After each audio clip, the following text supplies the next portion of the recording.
Good morning to dear students. Welcome to AVME online classes. I am your sir Chetan Sharma and today's video for the class 8 subject science overrunning chapter number 3 according to NCERT pattern. The name of the chapter is synthetic fibers and plastics. बच्चों हमारा इस video के अंदर जो आगे का जो segment चलेगा वो हम लोग एक्सरसाइज क्वेश्चंस की तरफ मूव करेंगे और हम लोगों ने लास्ट मेरा जो वीडियो आया था उसमें मैंने 10 क्वेश्चन तक एक्सरसाइज के जो 10 क्वेश्चन थे वहाँ तक हम लोगों ने कंप्लीट कर दिए थे। आज का जो वीडियो होगा वो नेक्स्ट फर्दर क्वेश्चंस के लिए होगा, यानी कि क्वेश्चन 11, 12, 13, 14 तक। ठीक है, आई होप आज के वीडियो में हम लोग सारे के सारे एक्सरसाइज कंप्लीट कर देंगे। नेक्स्ट वीडियो में हम लोग चैप्टर नंबर 4 की तरफ मूव करेंगे, metal and non metal. Okay, तो बच्चों स्टे ट्यून विद अस, हमारे साथ बने रहना और साथ साथ में ये चैप्टर रिकॉल भी हो जाएगा। एक्सरसाइज क्वेश्चन करने का एडवांटेज यही होता है, हम लोग चैप्टर को भी रिकॉल कर सकते हैं। ओके बच्चों, तो देखो क्वेश्चन को रीड करते हैं। सबसे पहले, should the handles and bristles of a toothbrush be made up of same materials, explain your answer. क्या, ध्यान से सुनना बच्चों, क्या आपसे पूछा जा रहा है शुड से, यानी हेल्पिंग वर्ब से जब कोई भी क्वेश्चन स्टार्ट होता है तो आप लोगों को आंसर यस या नो में देना पड़ता है। ठीक है, should the handle and bristle of toothbrush, जो टूथब्रश के जो हैंडल बना हुआ होता है और जो ब्रिस्टल जहाँ से आप लोग ब्रशिंग करते हो, ठीक है ना, क्या वो एक ही मटेरियल के बने हुए होते हैं? अब आप खुद के पास में टूथब्रश अगर पड़ा है तो जो हैंडल होता है और जो ब्रश करने की जो ब्रशिंग होती है, क्या ये दोनों एक ही मटेरियल के या एक ही प्लास्टिक के बने हुए होते हैं क्या? अगर बने हुए हैं तो आप लोगों का आंसर हो जाएगा यस, नहीं है तो आंसर हो जाएगा नो। एक्सप्लेन योर आंसर, साथ में उसको एक्सप्लेन भी करो, सिर्फ यस या नो में देकर छोड़ना नहीं है, उसको फर्दर एक्सप्लेन भी करना है। तो बच्चों मेरा यहाँ पर, मेरे तरफ से आंसर यहाँ पर होगा नो। हैंडल और ब्रिस्टल, यानी ये हैंडल और ब्रिस्टल जो होते हैं वो दोनों ही अलग अलग मटेरियल्स के बने होते हैं। उसका रीज़न क्या होता है आप लोगों को जो पता है, जब आप लोग ब्रशिंग करते हैं तो ब्रश लगा हुआ होता है वो बहुत ही सॉफ्ट होता है। क्यों? हमारे जो टीथ जो होते हैं वो ऊपर रूट में, यानी कि ये गम के अंदर एम्बेडेड होते हैं, धंसे हुए होते हैं। तो कहीं हम लोग अगर हार्ड मटेरियल काम में लेंगे तो क्या करेगा, वो वहाँ से गम से ब्लीडिंग करना शुरू कर देगा। हार्ड मटेरियल होगा, हार्डली काम करेगा, हार्डनेस ज़्यादा होगी। तो हो सकता है कि जब हम लोग वाइल ड्यूरिंग द ब्रशिंग, जब हम लोग ब्रशिंग कर रहे हो तो गम से एक्सेस ब्लीडिंग भी हो सकती है और वो डेंजरस हो सकता है। ठीक है ना, और हम लोगों को टूथ डिके की प्रॉब्लम हो सकती है। तो इसलिए जो ब्रिस्टल्स होते हैं वो तो सॉफ्ट बनते हैं, इवन जो while the other hand the handle जो होते हैं वो बहुत हार्ड होते हैं। क्यों? हम लोगों को उसको ग्रिप करके पढ़ना पड़ता है। तो अगर अपन लोग ग्रिप नहीं करके रखेंगे तो सॉफ्ट मटेरियल होंगे तो ग्रिप नहीं हो पाएगी, हार्ड मटेरियल होगा तो ग्रिप हो पाएगी। तो पकड़ने के लिए, ग्रिप करने के लिए, ग्रिपिंग करने के लिए हार्ड मटेरियल काम में लेते हैं। तो बच्चों अब आप लोगों को समझ में आ गया होगा कि आंसर क्या लिखना है। तो हम लोग स्टार्ट करते हैं आंसर। कॉपी पेन खोल दीजिए और लिखना शुरू कीजिए मेरे साथ साथ में। आंसर क्या हो जाएगा? नो। मेरा आंसर पहले ही बात नो होगा। No handle and bristle of a toothbrush is not made of the same material because bristles are soft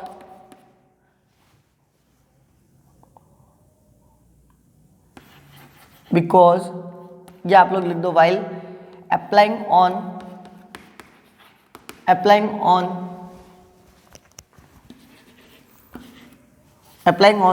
tooth gums, teeth gum लिख दो, teeth gum, applying on teeth gums, so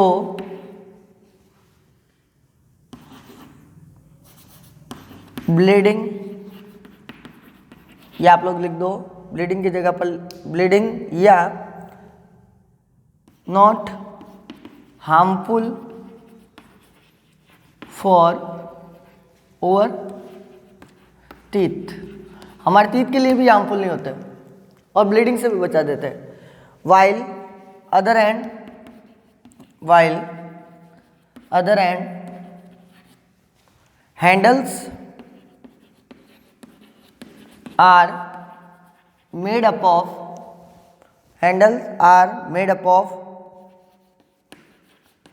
hard material for firm gripping. Okay तो बच्चों ये आप लोगों का answer हो गया। एक बार मैं साइड में हट जाता हूँ, या तो इसका स्क्रीनशॉट ले लीजिए या वीडियो को पॉज कीजिए और इसको नोट कीजिए। मैं नेक्स्ट 12 क्वेश्चन की तरफ मूव करूंगा, तो एक बार जल्दी से इसको नोट कीजिए फटाफट से।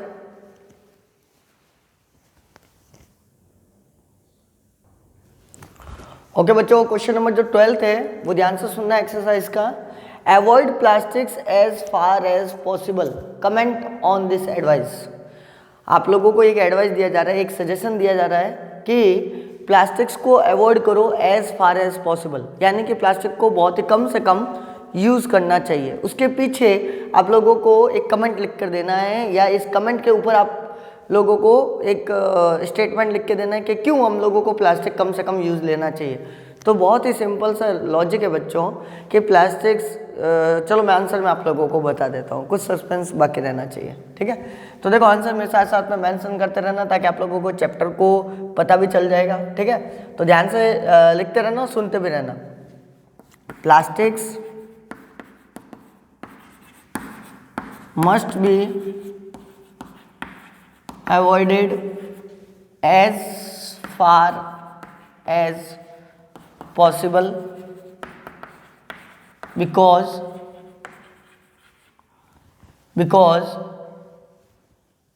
plastics are non biodegradable। ये जनरली कैसे होते हैं बेटा? नॉन बायोडिग्रेडेबल सब्सटेंस होते हैं।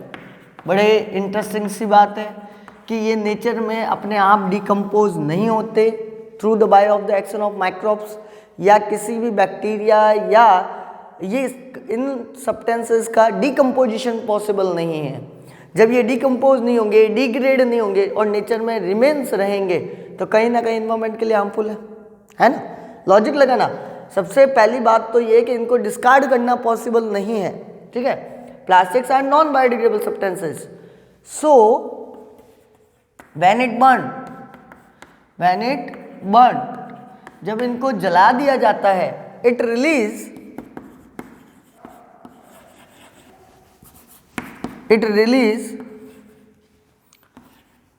a lot of poisonous fumes into the air या एटमॉस्फेयर में ये काफ़ी सारी पॉइजनस गैसेस डाल देता है, जिसकी वजह से होगा क्या? अगर एटमॉस्फेयर में इस तरह की पॉइजनस फ्यूम्स या पॉइजनस स्मोक चला गया while during of the burning of plastics, तो होगा कुछ यूं, देन एनवायरमेंट क्या हो जाएगा बच्चों? Environment get pollute, environment pollute हो जाएगा। So air pollution occur हो जाएगा, बड़ी प्रॉब्लम हो गई। तो इसीलिए हम लोग प्लास्टिक को कम से कम यूज करते हैं। अच्छा, एक और लॉजिक भी हो सकता है, वन मोर पॉइंट। क्या मोर पॉइंट हो जाएगा? One more point, if the plastics are thrown here and there, जब हम प्लास्टिक को इधर उधर फेंक देंगे तो क्या होगा? It can be eaten by animals, ये काफी सारे एनिमल्स के द्वारा ईट कर दिया जाएगा।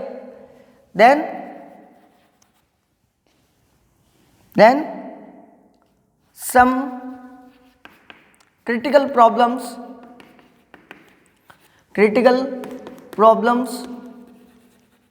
also happened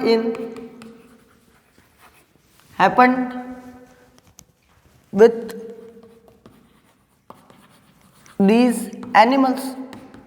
अब उनके साथ में बहुत बड़ी प्रॉब्लम्स हो सकती है। जैसे देखो क्या हो सकता है, अगर मान लो वो उनको चोक कर दें, मतलब उनको डायरेक्टली ईट कर जाए, प्लास्टिक्स वगैरह पड़े, तो एनिमल्स को तो मालूम नहीं है कि प्लास्टिक्स बॉडी के लिए अच्छे होते हैं या हार्मफुल होते हैं। तो अगर मान लो उन्होंने उसको खा लिया तो उनकी रेस्पिरेटरी चोक कर जाएगी, या कि रेस्पिरेटरी प्रॉब्लम्स होना शुरू हो जाएगी, या उनके अंदर की बॉडी के इंटेस्टाइन में प्रॉब्लम होना शुरू, क्योंकि प्लास्टिक्स है, नॉन बायोडिग्रेडेबल है। अब नॉन बायोडिग्रेडेबल तो डिकम्पोज तो होगा नहीं, ये उनकी बॉडी में रिमेन्स पड़ा रहेगा। इसकी वजह से हो सकता है उनको साथ में बहुत सारे क्रिटिकल प्रॉब्लम्स हो सकती है। तो क्रिटिकल कंडीशन या क्रिटिकल प्रॉब्लम्स एक ही बात है। अब मेरे हिसाब से तो ये सजेशन। अच्छा, एक और भी है जो मैं बोर्ड पे लिख रहा नहीं हूँ, लेकिन आप लोग ध्यान से सुनना। अगर मान लो इधर उधर प्लास्टिक्स थ्रोन कर दी जाते हैं, when even the plastic thrown from here and there, so they directly mix into the drains. वो ड्रेन्स में रेन वाटर के साथ में आकर और ड्रेन्स में चले जाएंगे, ड्रेन्स बोले तो नाली वगैरह के अंदर। So it also effect the water pollution, वो वाटर के पॉल्यूशन को भी इम्पैक्ट कर देंगे, यानी कि उनको भी ज़्यादा बढ़ाने की कोशिश करेंगे। तो बहुत सारे रीज़न है, हम लोग कुछ रीज़न को लेकर चलेंगे, ठीक है। तो एक बार मैं साइड में हट जाता हूँ, इसको भी एक बार जल्दी से नोट कीजिए, या आप लोग इसका स्क्रीनशॉट लीजिए या वीडियो को पॉज करके लिखिए। मैं नेक्स्ट क्वेश्चन नंबर 13 की तरफ मूव करता हूँ। ओके बच्चों, जल्दी से कीजिए।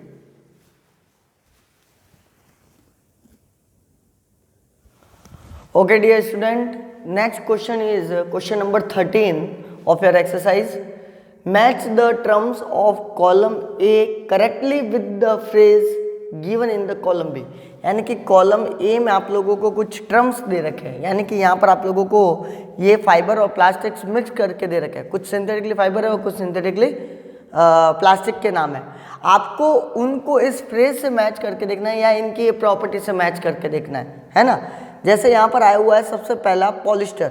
तो पॉलिस्टर आप लोगों को पता है बच्चों कि पॉलिस्टर के बारे में मैंने आपको बताया था। पॉली और ईस्टर ये भी एक प्रकार का सिंथेटिक फाइबर होता है। पॉली मतलब होता है मैनी और ईस्टर का मतलब होता है एक फंक्शनल ग्रुप।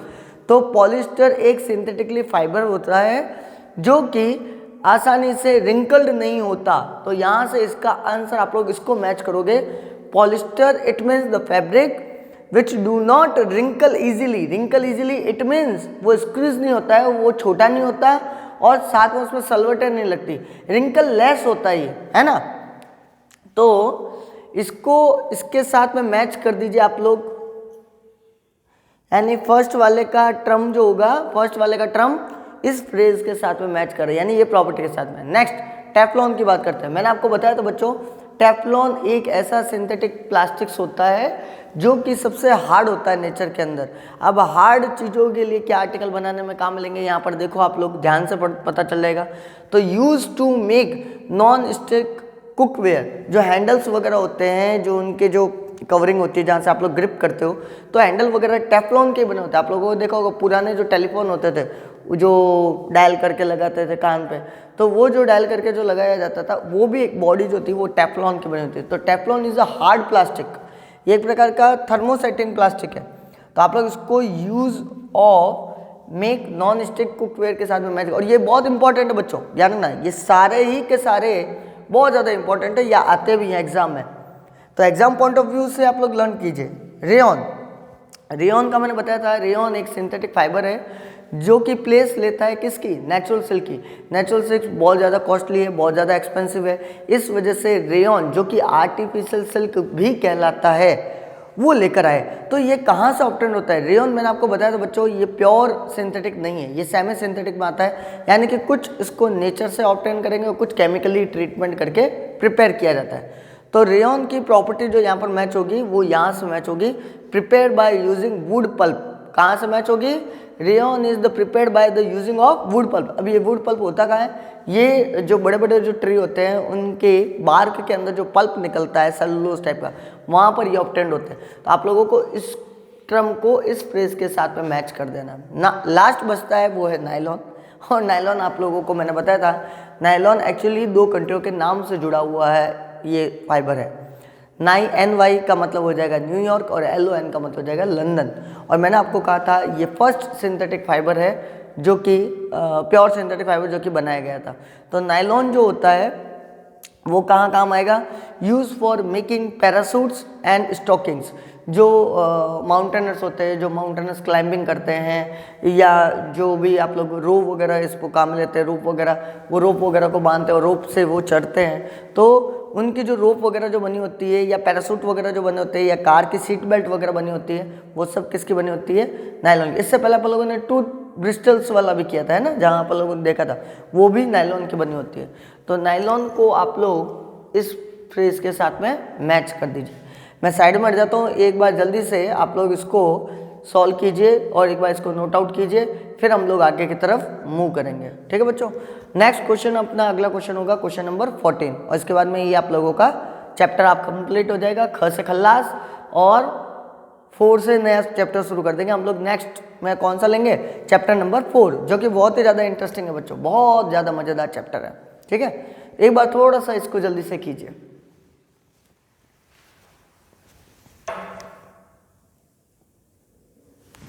ओके बच्चों, अब क्वेश्चन नंबर जो 14 आ रखा है उसको समझिए आप लोग एक्सरसाइज का, और बहुत ही अच्छा क्वेश्चन है, बहुत ही अच्छा क्वेश्चन है। इससे पहले जो आप लोगों ने क्वेश्चन पढ़ा था कि भाई जो क्या नाम है, आप लोगों को प्लास्टिक जो होते हैं वो कम से कम यूज़ करना चाहिए, अवॉइड करना चाहिए। यहाँ क्वेश्चन क्या कह रहा है, यहाँ देखो इसका एडवांटेज बताया जा रहा है, manufacturing of the synthetic fibres is actually helping the conservation of forest. Comment, यानी आप लोगों को आपका आंसर लिखना है, कमेंट लिखना है। कैसे कमेंट लिखना है कि भाई जो सिंथेटिक फाइबर जो होते हैं उसका जो मैन्युफैक्चर, यानी कि ज़्यादा से ज़्यादा आप सिंथेटिक फाइबर जब बना रहे हो तो आप लोग नेचर को या फॉरेस्ट को कैसे कंजर्व कर रहे हो या फॉरेस्ट को कैसे बचा रहे हो। तो सिंपल सा लॉजिक है बच्चों कि सिंथेटिक फाइबर जो होते हैं, ध्यान से सुनना, सिंथेटिकली फाइबर जो होते हैं वो केमिकल से बनते हैं। अब जो केमिकल से चीज़ बनेगी तो वहाँ पर नेचुरल चीज़ों का क्या जरूरत है, तो नेचुरल इन्वायरमेंट तो सेफ हो गया, फॉरेस्ट ट्री वगैरह ये तो सेफ हो गए ना, क्यों आप लोगों ने उनको कट नहीं किया या उनको डैमेज नहीं किया। उनको डैमेज करते या उनको कट करते तो लेकर आना पड़ता। जैसे आप लोग कॉटन की बात करें तो कॉटन जो होता है वो कॉटन बॉल से ऑब्टेन होता है, तो कॉटन के प्लांट को आप लोगों को कट करना पड़ेगा। जूट जो होगा वो कॉटन से ऑब्टेन करना पड़ेगा, सॉरी जूट जो होगा वो भी नेचुरली है, वो भी स्टेम से ऑब्टेन करना पड़ेगा। आप कहीं ना कहीं डायरेक्टली या इनडायरेक्टली वे से नेचुरल चीज़ों को हार्मफुल कर रहे हो, तब आप लोगों के पास वो नेचुरल फाइबर आ रहा है। लेकिन यहाँ तो बात ये हो रही है सिंथेटिक फाइबर बना रहे हैं अपन लोग, और सिंथेटिक फाइबर तो केमिकल से बनते हैं, तो नेचर का कहाँ रोल आ गया। नेचर का तो आप सेव ही कर रहे हो ना, नेचर को तो आप बचा ही रहे हो, और आपका काम भी बन रहा है, फाइबर का फाइबर भी ऑब्टेन हो रहा है और नेचर भी सेव हो गया। तो बस इसको कमेंट में लिखना है आप लोगों को, तो ये बहुत अच्छी बात है और इसका ये एडवांटेज भी है। तो आंसर लिखिए मेरे साथ साथ में क्या आंसर हो जाएगा, manufacturing of synthetic fibers is save the environment या save the forest because synthetic fibers are mostly made up of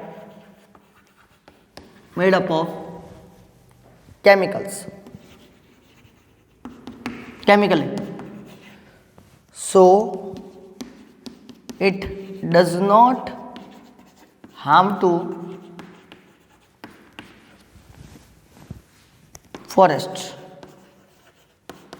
So we can, yeah, in nutshell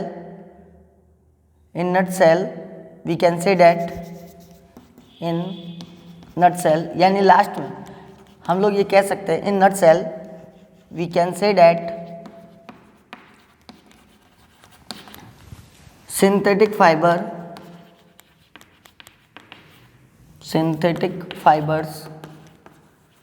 save the environment या save the forest। ओके, ये हमारा ये comment हो गया।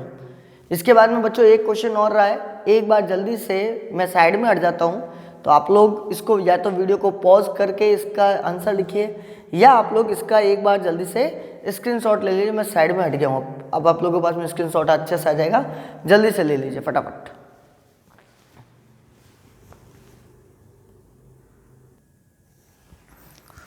Okay बच्चों, ये हमारा लास्ट क्वेश्चन है, फिर आप लोगों का ये चैप्टर कंप्लीट हो जाएगा। एक्सरसाइज का क्वेश्चन है, बड़ा इंटरेस्टिंग सा क्वेश्चन है ना।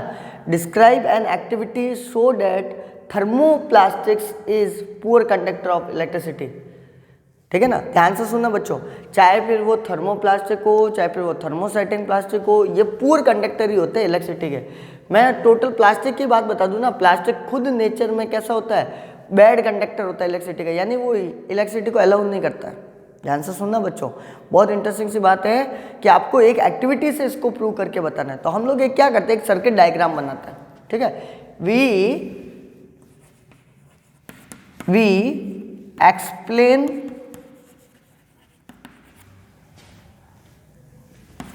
दिस आंसर बाय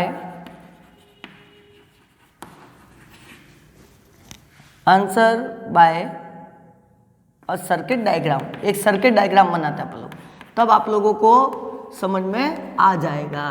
तो देखो हम लोग क्या करते हैं, सबसे पहले हम लोगों ने क्या किया कि यहाँ पर ले लिया सेल। ठीक है, ये देखो ये सेल ले लिया, इसका ये टर्मिनल हो गया पॉजिटिव, ये हो गया नेगेटिव, और इसको वायर को कनेक्ट कर दिया, कहाँ से, यहाँ पर कनेक्ट कर दिया है वायर को जी साहब। चलिए यहाँ पर हम लोग क्या डाल देते हैं, एक प्लास्टिक की स्केल डाल देते हैं। चलो ये प्लास्टिक की हो गई है स्केल। ठीक है, ये प्लास्टिक की हो गई स्केल। ठीक है, ये प्लास्टिक की स्केल हो गई है, इसके ऊपर मार्जिन कर दो 1, फिर ये 2, फिर ये 3, 4, ये प्लास्टिक की स्केल हो गई। ठीक है, अब इस प्लास्टिक के स्केल का कनेक्शन जो है वो इससे कर दिया आप लोगों ने, और यहाँ पर मैंने क्या डाल दिया, ये सेल ले लिया, ये सेल हो गया, सेल से ये वायर हो गया। ठीक है, सेल से वायर जोड़ दिया, और ये क्या ले ली, रूलर का मतलब हो गया स्केल। ठीक है ना, एक स्केल ले ली जो कि किसकी बनी हुई है, प्लास्टिक की। ठीक है, ये प्लास्टिक की स्केल है, और यहाँ पर मैंने क्या कर दिया, एक बल्ब या होल्डर को ले लिया। यहाँ पर मैं एक बल्ब को ले लेता हूँ, चलो ठीक है, एक मैं क्या ले लेता हूँ, बल्ब ले लेता हूँ, और यहाँ से इसको मैं वापस से वायर से क्या कर देता हूँ, कनेक्ट कर देता हूँ। ये इसका टर्मिनल्स हो गए, बल्ब के होल्डर हो गया, और बल्ब के होल्डर में ये जोड़ दिया, ये बल्ब है। ठीक है, और अब आपको ये करना है, स्विच ने लिया ना, स्विच ले लेते हैं एक, चलो इसको स्विच से भी जोड़ देते हैं। ये स्विच हो गया। ठीक है, ये स्विच हो गया। अब मैंने स्विच को ऑन किया, ये वायर, ये बल्ब, और ये हो गया स्विच। ठीक है, और यहाँ मैंने स्विच को कर दिया ऑन। अब मैंने जैसे स्विच को ऑन किया तो क्या होगा, वायर के थ्रू करंट चलेगा, वायर के थ्रू करंट चलेगा तो ये स्केल से करंट होकर आएगा, है ना। अब मैंने यहाँ पर स्केल तो डाल दी किसकी, प्लास्टिक की। अभी देख रहा हूँ कि मैं बल्ब तो ग्लो हो ही नहीं रहा है, bulb does not glow, bulb does not glow because we use a ruler or plastic scale in the circuit, plastic scale in a given circuit। हम लोगों को जो ये सर्किट दिया या सर ने जो ये सर्किट बनाया उसमें मैंने कौन से प्लास्टिक की स्केल यूज ले ली है, प्लास्टिक की स्केल यूज ले ली। तो खुद से दिमाग लगाओ कि प्लास्टिक की स्केल क्या करंट पास करवाएगी, क्या ये करंट पास करवाती नहीं है। इसीलिए ये प्रूव हो गया कि प्लास्टिक जो होता है वो क्या होता है, पुअर कंडक्टर होता है या बैड कंडक्टर होता है इलेक्ट्रिसिटी का। आप लोग इसको इंसुलेटर भी बोल सकते हो। ठीक है, ये आप लोग, मैं साइड में हट जाता हूँ, ये आप लोगों को चैप्टर हो गया बेटा कंप्लीट, और आप लोग इसको एक बार नोट कर लीजिए फटाफट से फास्ट। ठीक है, ओके।